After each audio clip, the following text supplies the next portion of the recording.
Else pasture absolutely glorious with dandelions.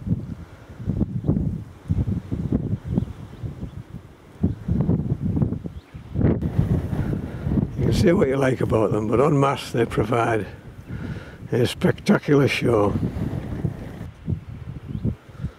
I mean, people going about bluebell displays in Woodland, but I reckon this dandelion display here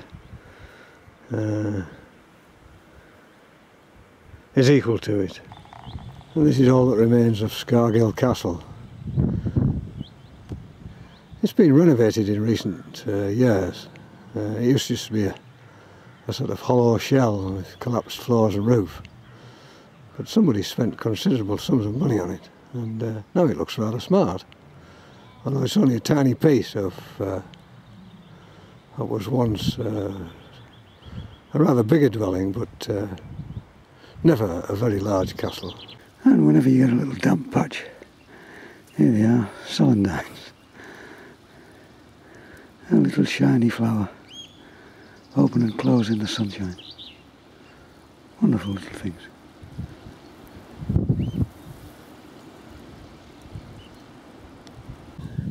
There you see a wonderful celandine with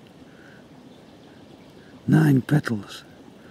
Look how they just shine, that gloss they've got on the surface. And lots of stamens making for that bushy centre. There's a huge crabapple tree growing on the side of the valley. It's got a girth of 8 feet. An enormous thing. The whole of the side of the valley is festooned with primroses.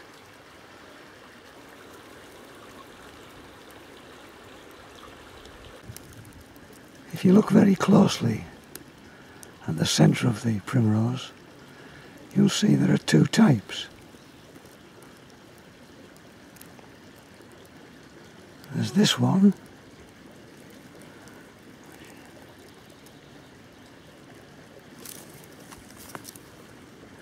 and you can just see in there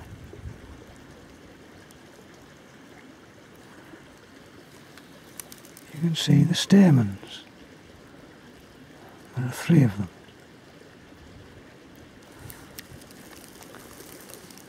You can see it again on that one there quite clearly. And the ones above, if you look in the centre, you see the end of the female part of the flower, the stigma.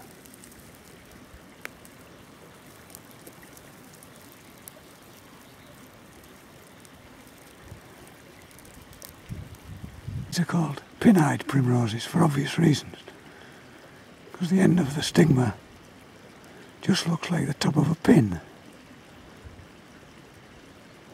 and the others with the stamens on top are called thrum-eyed primroses. And it helps with cross-pollination without going into it in any more detail. So you get healthier primroses, better stock. Nice peacock butterfly on the primroses.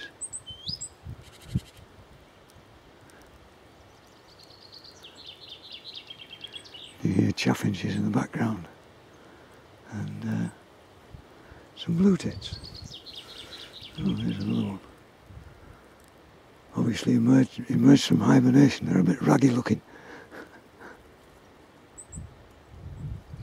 Later in the year, you often find redstarts here, nesting in the holes in these decaying alders.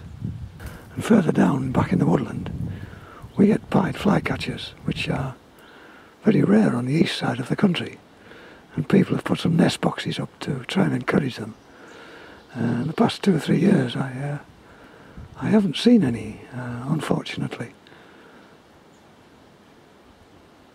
In the very wet areas, this little plant is prolific.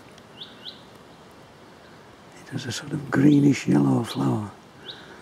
It's called golden sacrifice.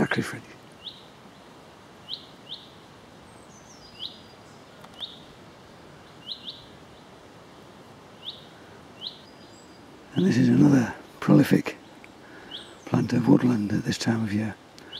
It's called dog's mercury. It is in fact poisonous.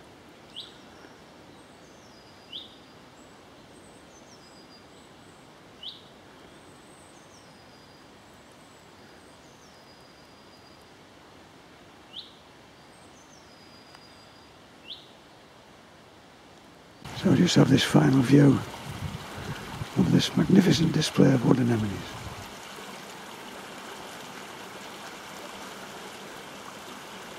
Mixed with celandines.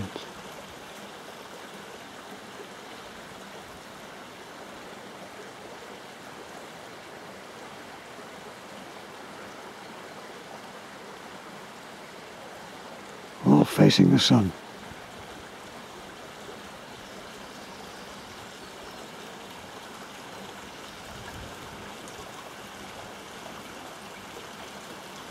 Stunning.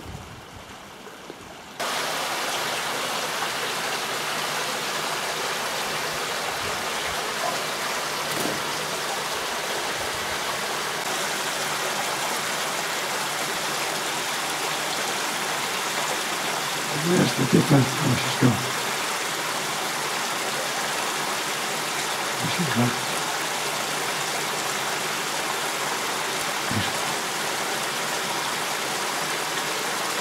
Oh, lovely little bird. This little rabbit has Myxamatosis. It's just sitting on the road here. Blind. It must only be, maybe a month old. What a hideous disease.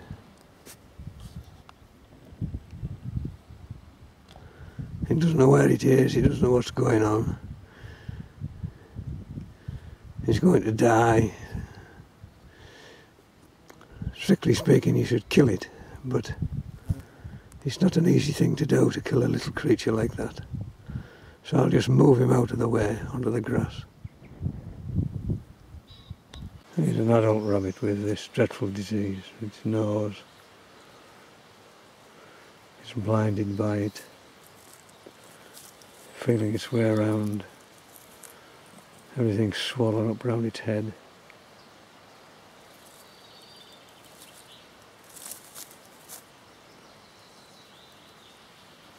I can appreciate why people see it as a bit of a godsend, because rabbits can be a terrible nuisance, cause huge destruction to crops.